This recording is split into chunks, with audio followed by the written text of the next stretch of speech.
പ്രപഞ്ചത്തിൽ ജീവൻ നിലനിൽക്കുന്ന ഒരേയൊരു ഗ്രഹത്തിനെ മാത്രമേ നമ്മൾ ഇതുവരേക്കും കണ്ടിട്ടുള്ളൂ.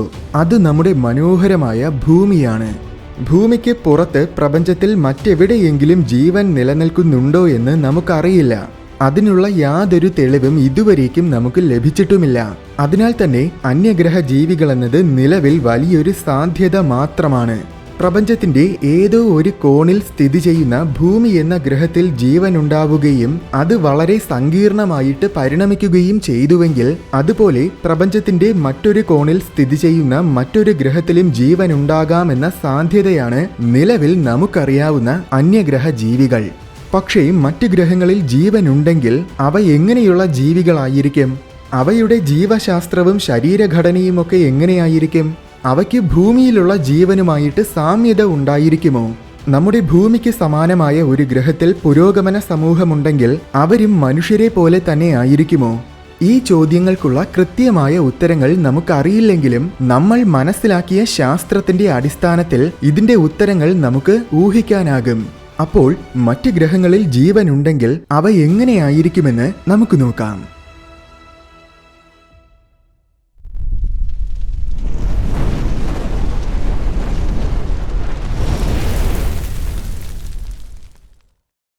അന്യഗ്രഹ ജീവികളെക്കുറിച്ച് പറയുന്നതിന് മുന്നേ ആദ്യം നമ്മുടെ ഭൂമിയിലുള്ള ജീവനെക്കുറിച്ച് മനസ്സിലാക്കേണ്ടതുണ്ട്. പൊതുവെ ജീവൻ നിലനിർത്താൻ ആവശ്യമായ എല്ലാം അടങ്ങിയിരിക്കുന്ന ഒരു ഉത്തമ ഗ്രഹമായിട്ടാണ് നമ്മൾ ഭൂമിയെ ചിത്രീകരിക്കുന്നത്. എന്നാൽ ഭൂമിയിലുള്ള ജീവജാലങ്ങളെ സൂക്ഷ്മമായിട്ട് നിരീക്ഷിക്കുമ്പോൾ അത് തീർത്തും തെറ്റാണെന്ന കാര്യം നമുക്ക് മനസ്സിലാകും. കാരണം ജീവജാലങ്ങൾക്ക് വേണ്ടി കൃത്യമായിട്ട് ക്രമീകരിക്കപ്പെട്ട ഒരു ഉത്തമ ഗ്രഹമല്ല നമ്മുടെ ഭൂമി. പകരം ഭൂമിയിലുള്ള പ്രതിസന്ധികളെ തരണം ചെയ്യാനും ഭൂമിയുടെ അവസ്ഥകളിൽ അതിജീവിക്കാനും കഴിയുന്ന തരത്തിൽ ഇവിടെയുണ്ടായ ജീവൻ പരിണമിക്കുകയാണ് ചെയ്തത്. മറ്റൊരു രീതിയിൽ പറഞ്ഞാൽ, ഭൂമിയിൽ ലഭ്യമായ സാഹചര്യങ്ങൾക്കനുസരിച്ച് ഇവിടെയുണ്ടായ ജീവജാലങ്ങളുടെ ശരീരഘടനകൾ മാറുകയാണ് ചെയ്തത്. ലോക പ്രശസ്തനായ ചാൾസ് ഡാർവിൻ ഗാലപഗോസ് ദ്വീപുകളിലൂടെ സഞ്ചരിക്കുന്ന സമയത്തിൽ ഭൂഖണ്ഡങ്ങളിൽ ജീവിക്കുന്ന പല ജീവികളെയും അദ്ദേഹം അവിടെയും കണ്ടു. പക്ഷേ ആ ദ്വീപുകളിലുള്ള ജീവികൾക്കെല്ലാം ഭൂഖണ്ഡങ്ങളിലുള്ള ജീവികളിൽ നിന്നും കുറച്ചെങ്കിലും വ്യത്യാസങ്ങൾ ഉണ്ടായിരുന്നു. അതുമാത്രമല്ല, സമീപമുള്ള ദ്വീപുകളിൽ ജീവിക്കുന്ന ഒരേ ഇനം ജീവികളിൽ പോലും അദ്ദേഹം ചില വ്യത്യാസങ്ങൾ ശ്രദ്ധിച്ചു. ഉദാഹരണത്തിന്, ഗാലപഗോസ് ദ്വീപുകളിൽ കാണപ്പെടുന്ന ഒരു തരം കുഞ്ഞു പക്ഷി വിഭാഗമുണ്ട്. ഇവയെ ഇന്ന് ഡാർവിൻ ഫിഞ്ചസ് എന്നാണ് അറിയപ്പെടുന്നത്. 13 തരം ഡാർവിൻ ഫിഞ്ചസിനെ കണ്ടെത്തിയിട്ടുണ്ട്. അതിൽ ഓരോ തരം പക്ഷികളുടെയും ചുണ്ടുകൾ വ്യത്യസ്തമായിരുന്നു. ചില പക്ഷികളുടെ ചുണ്ടുകൾ ചെറുതും ചിലതിന്റെ വലുതുമാണ്. ഇവയെ വളരെ വ്യക്തമായിട്ട് നിരീക്ഷിച്ചപ്പോഴാണ് അദ്ദേഹത്തിന് അതിന്റെ കാരണം മനസ്സിലായത്. വലിയ ചുണ്ടുകളുള്ള തരം പക്ഷികളൊക്കെ കട്ടികൂടിയ കായ്കളാണ് കഴിക്കുന്നത്. അത്തരം കട്ടികൂടിയ കായ്കളൊക്കെ പൊട്ടിക്കാൻ അവയ്ക്കത്രയും വലിയ ചുണ്ടുകൾ ആവശ്യമാണ്. എന്നാൽ ചെറിയ ഇടുക്കുകളിലും വിള്ളലുകളിലുമൊക്കെ ഒളിച്ചിരിക്കുന്ന പ്രാണികളെ പിടിക്കാൻ ചെറിയ ചുണ്ടുകളാണ് ആവശ്യം. അതുകൊണ്ടാണ് അത്തരം പക്ഷികൾക്ക് ചെറിയ ചുണ്ടുകൾ ഉള്ളത്. പരിണാമ സിദ്ധാന്തം രൂപപ്പെടുത്താൻ ഏറ്റവും അധികം സഹായിച്ച ഒരു നിരീക്ഷണമായിരുന്നു ഇത്. ഈ പക്ഷികളെ പോലെ ഒരു പരിസ്ഥിതിയിൽ ജീവിക്കുന്ന ജീവികളുടെ ശരീരത്തിൽ ആ പരിസ്ഥിതിക്ക് അനുയോജ്യമായ രീതിയിലുള്ള മാറ്റങ്ങൾ നിരന്തരമായിട്ട് സംഭവിച്ചുകൊണ്ടിരിക്കും. ഒരു ജീവിയിലുണ്ടാകുന്ന ചെറിയ മാറ്റങ്ങൾ ആ ജീവിയിലൂടെ അതിന്റെ തലമുറകൾക്കും കൈമാറിക്കൊണ്ടിരിക്കും. അതിലേത് മാറ്റമാണോ ആ പരിസ്ഥിതിയിൽ ആ ജീവി വർഗത്തിന്റെ നിലനിൽപ്പിന് കൂടുതൽ സഹായകരമാകുന്നത്, ആ മാറ്റം കാലക്രമേണ ആ ജീവി സമൂഹത്തിൽ സ്പഷ്ടമാവുകയും ചെയ്യും. അത് പക്ഷേ പെട്ടെന്ന് സംഭവിക്കുന്ന ഒരു മാറ്റമായിരിക്കില്ല. പകരം ആയിരക്കണക്കിനും 10,000-കണക്കിനും വർഷങ്ങൾ എടുക്കുമ്പോഴായിരിക്കും ഒരു ജീവിയിൽ കൃത്യമായിട്ട് പറയാൻ കഴിയുന്ന തരത്തിൽ ഒരു മാറ്റമുണ്ടാകുന്നത്. ഇങ്ങനെയാണ് ശരിക്കും ജീവികളിൽ പരിണാമം സംഭവിക്കുന്നത്.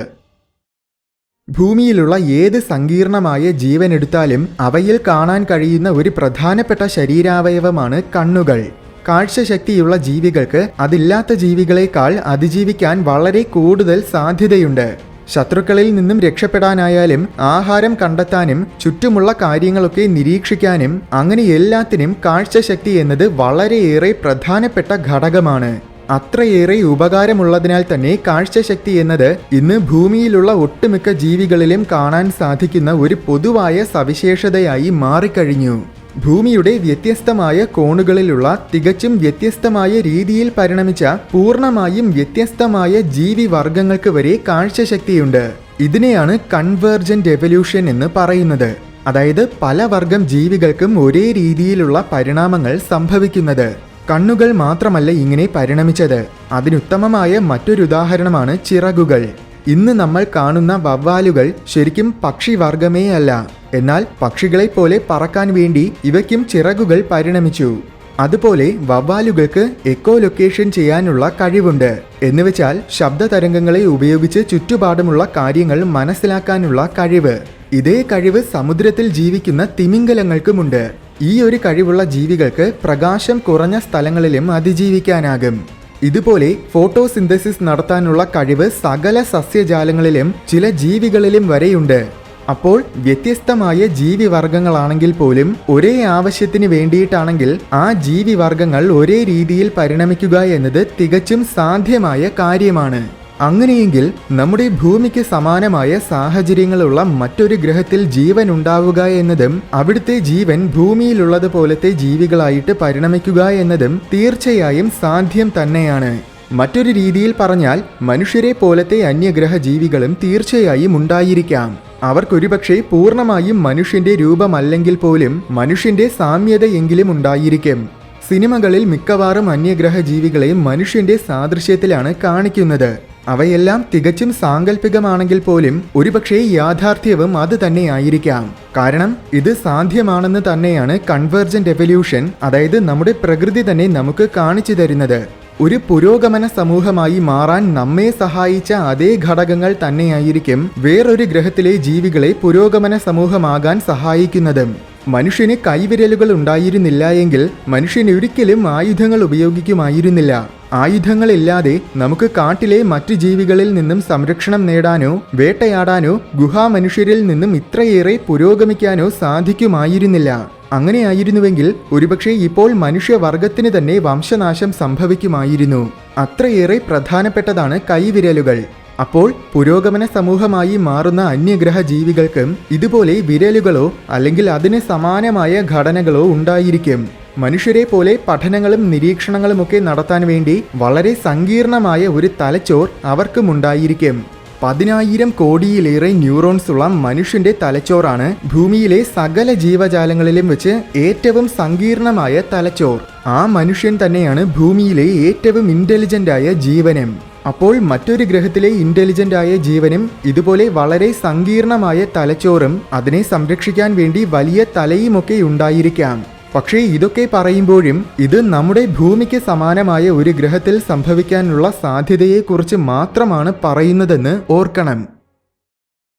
ഭൂമിക്ക് സമാനമായ സാഹചര്യങ്ങളുള്ള ഗ്രഹങ്ങളിൽ മാത്രമേ ജീവൻ ഉത്ഭവിക്കാനും അത് പരിണമിക്കാനും സാധ്യതയുള്ളൂ എന്ന് നമുക്ക് പറയാനാകില്ല. ഭൂമിയിൽ നിന്നും തീർത്തും വ്യത്യസ്തമായ ഗ്രഹങ്ങളിലും ജീവൻ ഉണ്ടാകാം. പക്ഷേ അവ പരിണമിക്കുന്നതും തികച്ചും വ്യത്യസ്തമായ രീതികളിലായിരിക്കുമെന്ന് മാത്രം. അതായത് ആ ഗ്രഹത്തിലുള്ള സാഹചര്യങ്ങൾക്കനുസരിച്ച്.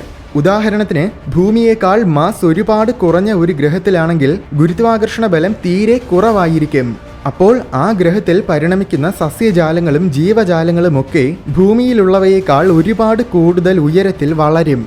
ശരീരത്തിൽ മുഴുവൻ രക്തം പമ്പ് ചെയ്യാൻ നമ്മുടെ അത്ര ശക്തമായ ഹൃദയമൊന്നും അവർക്ക് ആവശ്യമുണ്ടായിരിക്കില്ല. കായികപരമായ ജോലികൾ ചെയ്യാനും അവിടെ എളുപ്പമായിരിക്കും. നടക്കാനും ഓടാനുമൊക്കെ നമ്മുടെ അത്ര ഊർജവും ആരോഗ്യവും ഒന്നും അവർക്ക് ആവശ്യമുണ്ടായിരിക്കില്ല. അപ്പോൾ സ്വാഭാവികമായും കായികപരമായി അവർ നമ്മളെക്കാൾ ദുർബലരായിരിക്കും. അതേസമയം ഭൂമിയേക്കാൾ ഒരുപാട് കൂടുതൽ മാസുള്ള ഭീമാകാരമായ ഗ്രഹങ്ങളിലാണെങ്കിൽ ഗുരുത്വാകർഷണ ബലവും വളരെ കൂടുതലായിരിക്കും. അത്തരം ഗ്രഹങ്ങളിൽ പരിണമിക്കുന്ന ജീവികൾ അധികം ഉയരമില്ലാത്ത ജീവികളായിരിക്കും. ശക്തമായ ഗുരുത്വാകർഷണ ബലത്തിനെ താങ്ങാൻ ആവശ്യമായ ദൃഢമായ ശരീരവും അതിനനുസരിച്ച് വളരെ കട്ടി കൂടിയ എല്ലുകളും പേശികളുമൊക്കെ ആയിരിക്കും അവയ്ക്കുള്ളത്. പൊതുവെ വളരെ ഭാരം കൂടിയ ശരീരപ്രകൃതമായിരിക്കും ഈ ഗ്രഹത്തിലെ ഭൂരിഭാഗം ജീവികൾക്കും. ഭൂമിയിലുള്ള ജീവികളെക്കാൾ വളരെയേറെ ആരോഗ്യമുള്ളവരായിരിക്കും ഈ അന്യഗ്രഹ ജീവികൾ. ചില ഗ്രഹങ്ങൾ അവയുടെ നക്ഷത്രങ്ങളിൽ നിന്നും ഒരുപാട് അകലെയായിരിക്കും സ്ഥിതി ചെയ്യുന്നത്. അത്തരം ഗ്രഹങ്ങളിൽ ദൃശ്യപ്രകാശത്തിന്റെ ലഭ്യത വളരെ കുറവായിരിക്കും. അതുകൊണ്ട് അവിടെയുള്ള ജീവികൾക്ക് നല്ല രീതിയിൽ കാഴ്ചശക്തി ഉണ്ടാകണമെങ്കിൽ കൂടുതൽ വലിപ്പമുള്ള കണ്ണുകൾ വേണം. അല്ലെങ്കിൽ ഒരുപക്ഷെ അവർ കാഴ്ചശക്തിക്ക് പകരം എക്കോ ലൊക്കേഷൻ പോലെ എന്തെങ്കിലും ഒരു വിദ്യയായിരിക്കും ഉപയോഗിക്കുന്നത്. ഭ്രമണപഥം വളരെ എലിപ്റ്റിക്കലായിട്ടുള്ള ചില ഗ്രഹങ്ങളുമുണ്ട്. വളരെയേറെ എന്ന് പറയുമ്പോൾ വർഷങ്ങളോളം കാലം വരെ അവയുടെ നക്ഷത്രങ്ങളിൽ നിന്നും ഒരുപാട് അകലെയായിരിക്കുന്ന ഗ്രഹങ്ങളുണ്ട്. അങ്ങനെയുള്ള ഗ്രഹങ്ങളിലെ കാലാവസ്ഥകൾ വളരെ തീവ്രമായിരിക്കും. നക്ഷത്രങ്ങളിൽ നിന്നും അകന്നു നിൽക്കുന്ന കാലമത്രയും അസ്ഥികൾ ഉറഞ്ഞു പോകുന്ന തണുപ്പും ആഹാരത്തിന്റെ ലഭ്യത കുറവുമൊക്കെ കാരണം അവിടെ ജീവജാലങ്ങൾക്ക് അതിജീവിക്കാൻ സാധാരണഗതിയിൽ വളരെ പ്രയാസമായിരിക്കും. എന്നാൽ ചിലപ്പോൾ അവിടെയുള്ള ജീവജാലങ്ങൾക്കെല്ലാം ഹൈബർനേഷൻ ചെയ്യാനുള്ള കഴിവുണ്ടായിരിക്കും. അതായത് അവയുടെ ശരീരത്തിനെ ആഹാരവും ജലവും ഒന്നും വേണ്ടാത്ത രീതിയിൽ ഒരു പ്രത്യേക തരം അവസ്ഥയിലേക്ക് കൊണ്ടുപോകാനുള്ള കഴിവ്. ഭൂമിയിലുള്ള ചില ജീവികളിൽ ഈ കഴിവ് നമ്മൾ കണ്ടിട്ടുണ്ട്. ഉദാഹരണത്തിന് ടാർഡിഗ്രേഡിനാണെങ്കിൽ ഈ കഴിവ് ഉപയോഗിച്ച് ബഹിരാകാശത്തിൽ വരെ ഒരുപാട് നേരം യാതൊരു കുഴപ്പവുമില്ലാതെ അതിജീവിക്കാനാകും. ഭൂമിയിലുള്ള സകല ജീവികളിലും കാഴ്ചശക്തി വികസിച്ചതുപോലെ മറ്റൊരു ഗ്രഹത്തിലെ ജീവികളിലെല്ലാം ഹൈബർനേറ്റ് ചെയ്യാനുള്ള കഴിവ് വികസിച്ചിട്ടുണ്ടായിരിക്കും. ചുരുക്കി പറഞ്ഞാൽ ഒരു ഗ്രഹത്തിൽ ജീവൻ ഉണ്ടായാൽ ആ ഗ്രഹത്തിലെ അവസ്ഥകൾക്ക് അനുയോജ്യമായ രീതിയിലായിരിക്കും ആ ജീവൻ പരിണമിക്കുന്നത്. അന്യഗ്രഹ ജീവികൾ എന്നത് ഇന്നും ഒരു വലിയ നിഗൂഢതയായിട്ട് നിലനിൽക്കുന്ന വിഷയമാണ്. ഈ പറഞ്ഞതെല്ലാം നമ്മൾ മനസ്സിലാക്കിയിട്ടുള്ള ശാസ്ത്രത്തിന്റെ അടിസ്ഥാനത്തിൽ നമ്മൾ കണ്ടെത്തിയ നിഗമനങ്ങളാണ്. ഈ നിഗമനങ്ങളൊക്കെ ശരിയായിരിക്കാനുള്ള സാധ്യത വളരെയേറെ കൂടുതലാണെങ്കിലും അന്യഗ്രഹ ജീവികളെ നേരിട്ട് കാണുന്നതുവരെ അവരെങ്ങനെയായിരിക്കുമെന്ന് നമുക്ക് കൃത്യമായിട്ട് പറയാനാകില്ല എന്നതാണ് യാഥാർത്ഥ്യം. നിങ്ങളുടെ സങ്കല്പത്തിൽ അന്യഗ്രഹ ജീവികൾ എങ്ങനെയായിരിക്കും? കമന്റ് ബോക്സിലൂടെ അറിയിക്കൂ.